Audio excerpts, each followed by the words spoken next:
So, Concord still sucks. I think you can see what I did with the money.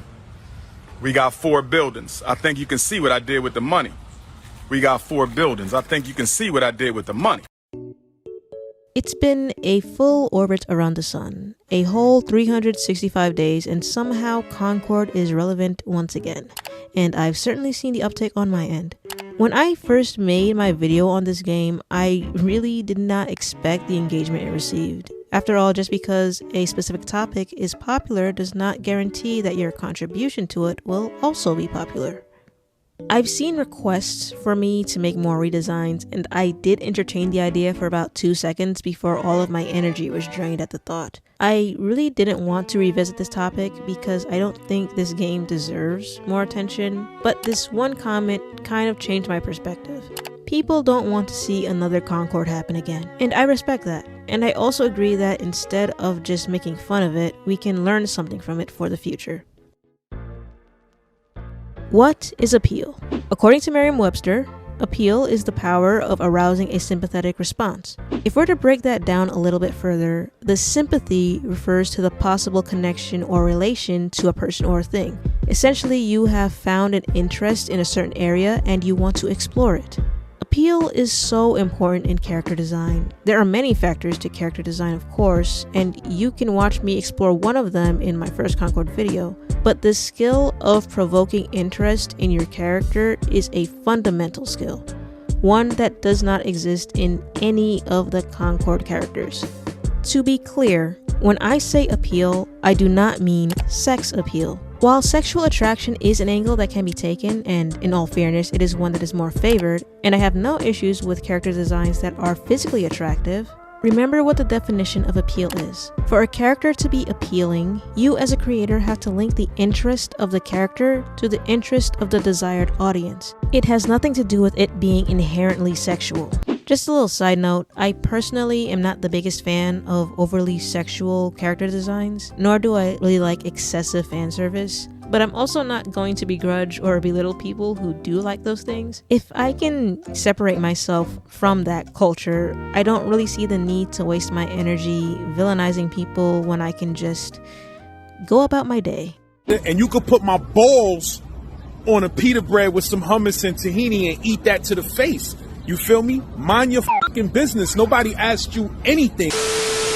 Take a look at the Joker from the Batman universe. He's hideous. He's lanky, his hair is often a mess, he wears this garish outfit. He's nearly the complete opposite of Batman in design, who's sleek and well put together as well as conventionally handsome. However, when it comes to who has more appeal, they are both equal. Scarecrow is scary, and that complements his modus operandi. Anya from Spy Family is cute, and so her appeal is endearing. The examples are infinite, but what sense of appeal are the Concord characters going for? Use Q-tip, Green Babam, Blueberry with gloves, Traffic Cop, Chitlins. Without any appeal, the audience will not engage, and you have already lost. But even with appeal, you still have to establish the intent that you're going for.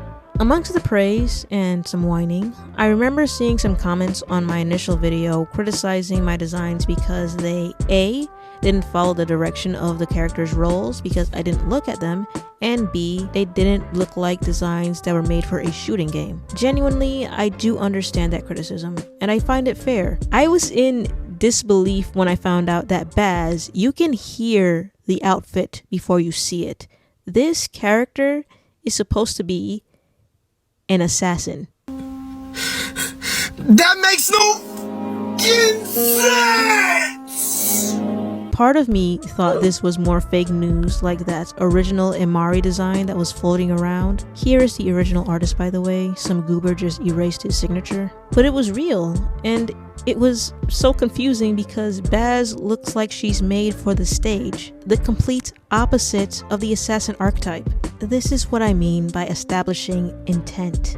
Back in college, we had countless critique sessions in every class. Not everyone was good at giving nor handling critiques, but there were always 2 avenues that would pop up whenever we were advised to make our intentions in our work clear. Either you pull back and start over, or you push what you have even further. And oftentimes when people push further, the original intention of their work shifts. Most other artists who did character redesigns for Concord took the first route, in which they pulled back to the starting point, that being the descriptions of the characters that the creators provided.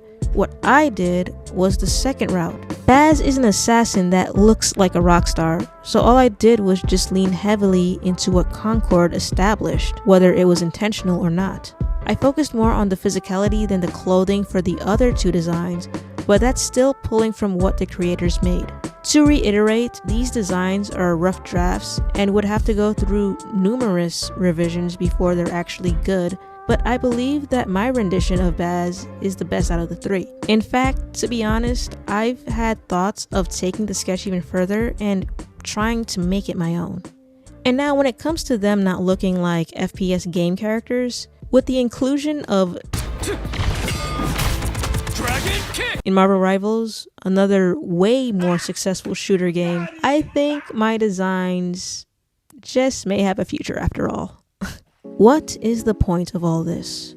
Whether it is a book cover, a movie trailer, the cleanliness of a store, or even the sight of a dish that you order, visuals set the tone of engagement. It's very obvious that Concord creators had no feedback in polishing direction. What they wanted to communicate across through their aesthetics did not come through clearly at all. There were many factors that contributed to Concord's failure. That is irrefutable. However, the severely disappointing visuals, the lack of clear intention in the character designs, the lack of appeal in the art direction in general, that is what set the tone for Concord's contribution to gaming history. As comical as this entire situation was, I don't actually find any pleasure in Concord's failure. There are people who do feel vindicated in its downfall for their own personal reasons, but $500 million was wasted on a video game. Even if it comes out that it is less than $400 million that was wasted, hundreds of millions of dollars was still wasted. Resources were wasted. Jobs were wasted. American talent is seen as a joke. I don't really like that. There's nothing wrong with calling out the bad, but I'd rather see a lot more good. And I think the greatest good in Concord's demise is the lessons that we can take from it. Thank you for watching this video. I hope I never have to talk about this depressing subject ever again. I hope for all of you who have stayed to give my much more positive art videos a look. I like to make more art exploration videos in the future. Not so much how-to videos, but more so why do. Like, why do artists do the things that they do, and why do artists use techniques that they use? I'd really rather not talk about these negative subjects unless I feel really strongly about them, like how I felt about Nintendo putting a subscription on a button for the Switch 2. Jesus Christ. But again, thank you for watching. I hope you enjoyed. And until next time, bye.